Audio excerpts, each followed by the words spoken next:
I'd like to first thank our fans, like I always do. What a tremendous atmosphere to be 12 o'clock and a little chilly out there. I thought our fans came out and did an awesome job, helped impact the game for us.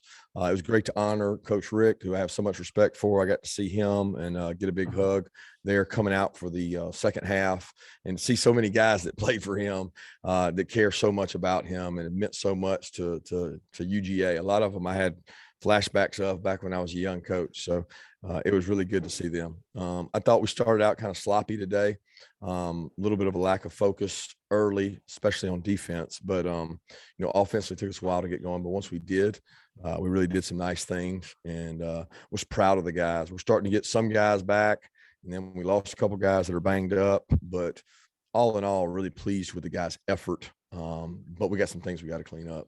And I will say on the Adams situation, because I know everybody wants to ask and ask questions, with it being an ongoing legal situation, no matter, I can't comment on it, can't talk about it. I will tell you we're cooperating fully with all the law enforcement and campus organizations, and that's all I can say about it. So if you want to ask, I'm going to have to stick to that statement.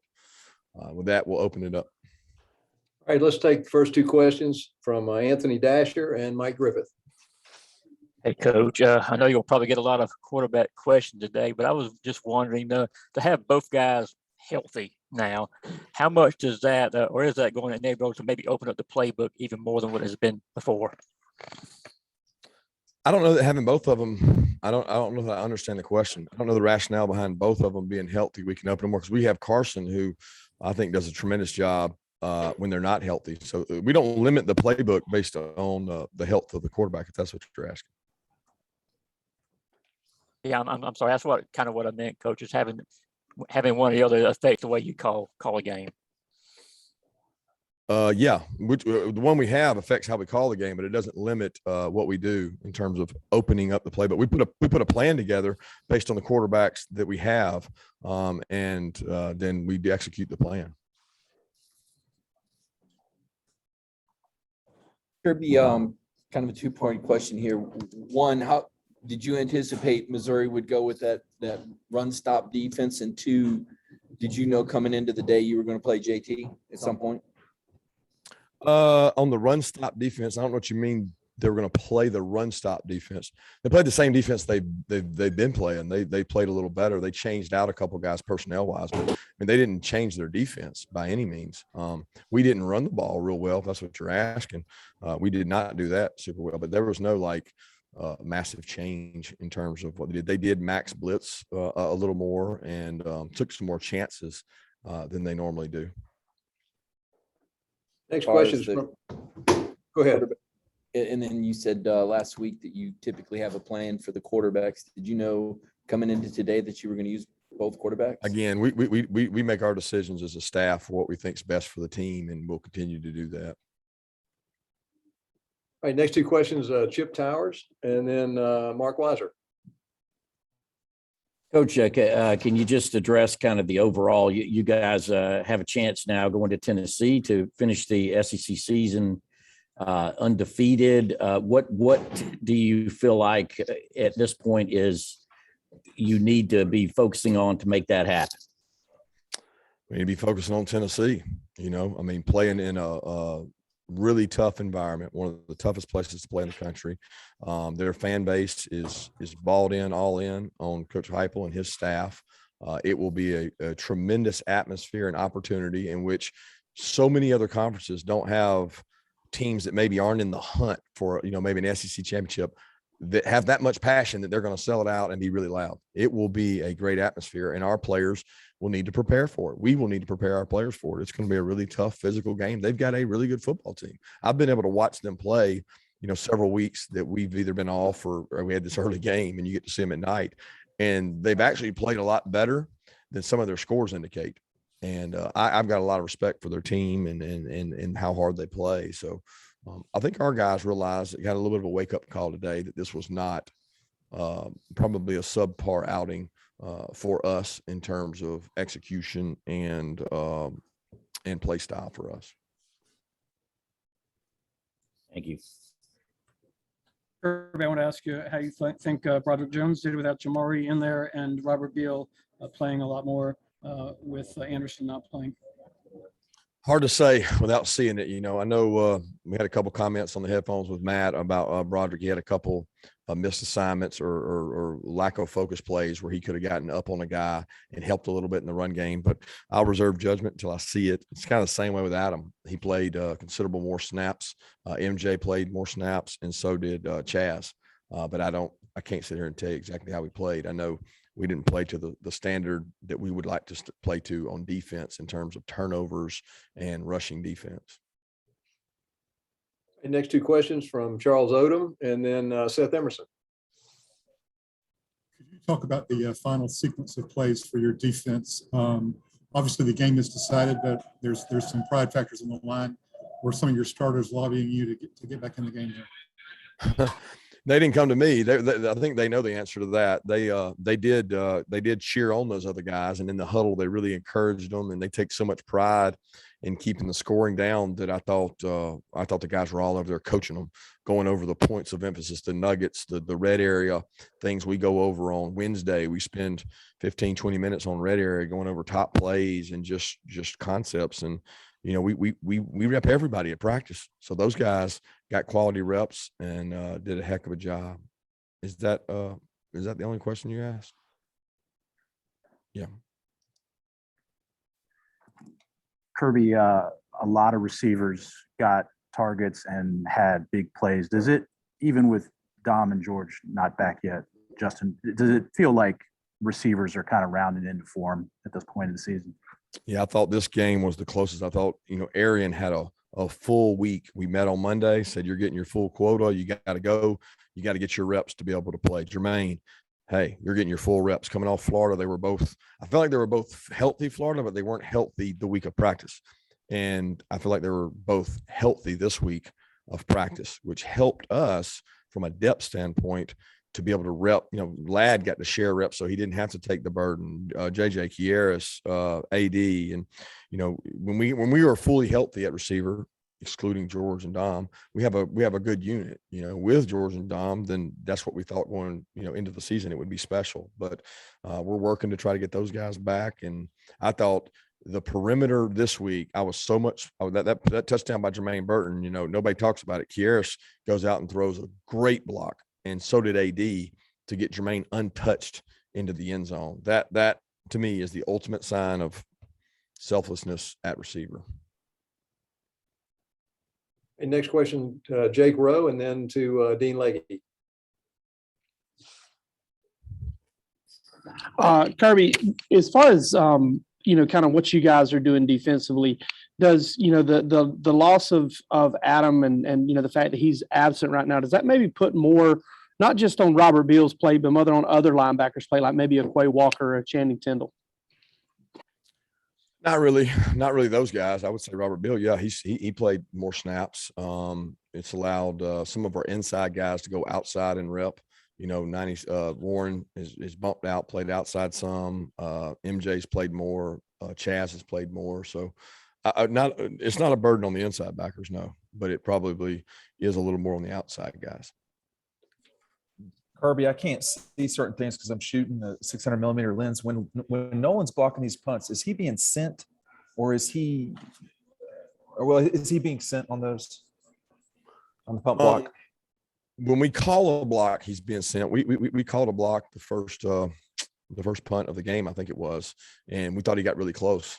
But the other one was a really good job by our special team staff of having a check for when they checked, and Dan Jackson is our check guy. So it was not a call block, but it triggered a block by what they did, and he did an excellent job. He's a very conscientious.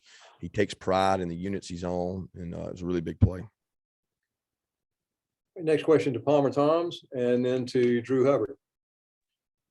Kirby, obviously you haven't seen the tape, but going back and seeing what you saw today from JT, what were your initial impressions of his return to the field?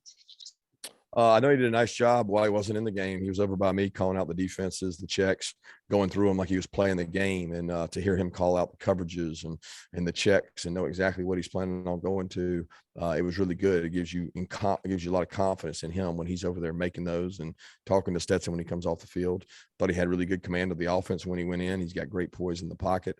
Did a tremendous job. Got a little unfortunate on the tip ball, a little off on Jermaine, and then hit Jermaine in the hands, and then it bounced off and ricocheted to end up being a pick. Kirby, obviously Missouri played on both Brady and Tyler. What was the difference like defensively when they would roll out either Brady Cook or Tyler making it? Well, both of them were athletic. They didn't. They probably used Cook more to run than I would have thought. I think he's a better athlete maybe than we gave him credit for. We knew Macon was a really good athlete. They moved the pocket and they used the quarterback in the run game, which is to get an extra hat. That's what you have to do, and they did a nice job of doing that. All right, let's take the next question from Davis Baker, and then we'll go to Connor Riley. Hey, Kirby, going off that question, just why did you think that they were successful, specifically running on third down, and how did you guys adjust to stop it? Why were they successful on third down? I felt like we were running up the field. We had 2 times that we didn't get in our gaps, and you have to have discipline. Everybody on the defense has to do their job, or you have a hole. And we had a couple holes there early where they gashed us because we had guys running up the field. You can't do that and be a good defense. You can't be selfish. You've got to buy into your job and execute your job. And I think when we go back and watch the tape, we'll find guys that maybe didn't do their job. Hey, Kirby, earlier in your press conference, you used the word subpar to describe, how the team played today, and yet you guys still come out with a 37-point win. What does that say about where this team is, to where it's certainly not your best day, but you're still able to get a very quality win over an SEC East opponent? I don't know what it says. It says that the players on our team certainly felt that way because it was addressed in the locker room after the game, and some of those guys stood up and didn't feel like it was our best effort, and it was a little lackadaisical at times, but some of that was more defensive than offensive, in my opinion. We didn't run the ball the way we wanted to, but we were explosive. Let's go to Jed May, and then we'll see if Allison has a question. Yeah, Kirby, just talking about Missouri, especially Cook, I guess, being able to run the ball, just how much more difficult does it make it for you guys when a quarterback's able to do that? And how does that affect, or does it affect, I guess, how you call the defense on the sidelines? Yeah, when the quarterback can run the ball, you got to treat it like an extra hat. You got to use an extra person in the run game to try to stop them. We're usually pretty good at that because we're really physical up front, but somebody's got to win on both sides of the block if the quarterback's running the ball. You can't be in a one gap defense and expect the quarterback not to find an open hole. You just don't have enough men. They packaged some quarterback runs with bubbles and throws where they make it hard to be right if you don't win physically up front. And there were some holes in there that we didn't play well. Kirby, I saw you tweeting the world champs, and then Jock Peterson was here today. I didn't know if you had a chance to talk to him. And also, just how important is it for your guys to see a team win a championship and be surrounded by that energy? Stetson said that energy kind of bleeds in from Atlanta to Georgia, and especially what you guys are trying to do this year. Yeah, it's really cool. I was hoping to get to see those guys. I saw, I guess, Jock during the timeout or when they recognized him, and all our water boys had the beads or the pearls on. So they were all representing, including my son, who's a big Jock fan, but I didn't get a chance to speak to him, and so proud of what the Braves have done for the state and for Atlanta. And it's pretty cool. It's pretty neat to watch them do so well, especially to close the way they did. All right, we've got time for a couple of more questions. Emily, do you have a question? And then we'll check with Mark Bradley.